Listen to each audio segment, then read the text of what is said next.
I'm Jen Cody, and I am playing Sylvia in the play Sylvia here at the Cape.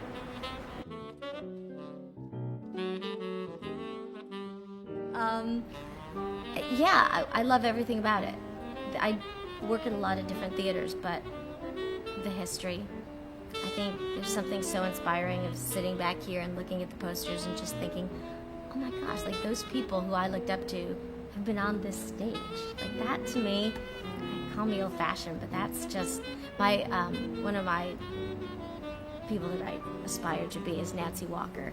You have no idea who she is, but she was an actress who was very petite, and she was a comedic genius, and she got to do a lot of roles despite being small, and so I've always looked up to her, and her name is on like over 20 posters back here, so yeah, that brings me back. And you look around and like everything, it's beautiful. It's not today. It's not beautiful today, but yeah, and the people, I mean, I get to see all the people around town, and they all call me by my character name of that play, whatever that is, and I'm sure this one's going to be a doozy, because they're probably going to pet me and stuff, but it's going to be fine.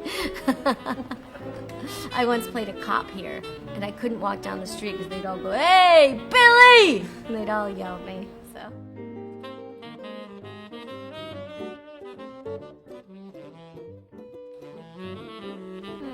I think I relate to her a lot. I think the part I like about playing this role is that she has this arc that happens, and because she's a dog, she gets away with a lot. It starts very childlike, very puppy-like, I guess you'd say. And I think it's very endearing to watch someone see something for the first time and experience something and freely speak and not censor their words or anything. And I almost would wish people got to see the play twice, because once you get through the play and realize the message of the play, it's nice to go back and realize all the places that Sylvia was giving the message throughout the whole thing, because I don't think you get that until the end of the play. I relate to her because she speaks her mind. There's no filter. Whatever she thinks, she's in the moment.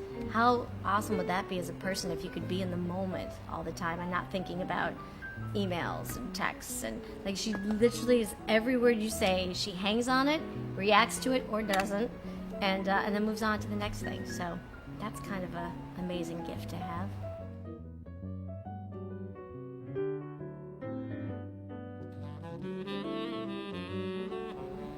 What has been my favorite show?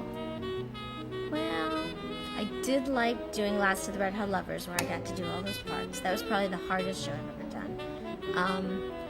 Unnecessary Farce has like a weird soft spot in my heart, not because I like doing the show, but the audience loved it so much that was thrilling. And Boeing was a lot of fun. Boeing, I was with both my husband and my best friend in the show, and there was a crazy hurricane, so we all like hunkered down with no power and made pasta in a hot pot and stuff like that. So that has like a lot of, it's more about the memories of the shows than the actual shows, I guess.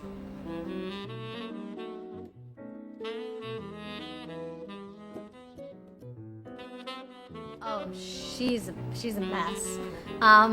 It's funny, when I was doing the play, I would watch her for some mannerisms and things that she would have, and I swear some of these scenes I know she has done. In fact, just 10 minutes ago she was chasing a bunny, and she was and she was going at the bunny. I was like, that's scene 4 right there.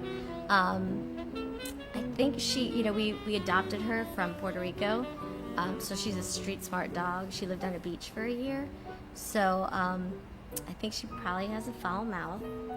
And I think she's a little bit of a rugrat. She has a cartilage tear in her ear, so she's had a fight at some point in her life. So yeah, I think that she's probably a little rough around the edges.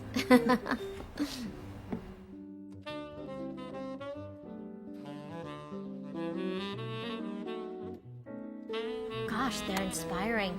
You know, I always think how hard women have it now, and I think, wow, 80 years ago it was even harder. So, yeah, thanks for leading the way. So come see Sylvia playing for another week and a couple days here at the Playhouse. Bring all your friends, and we should have doggy daycare so that you can leave your dogs. Bring your dogs pictures. I'll look at them all.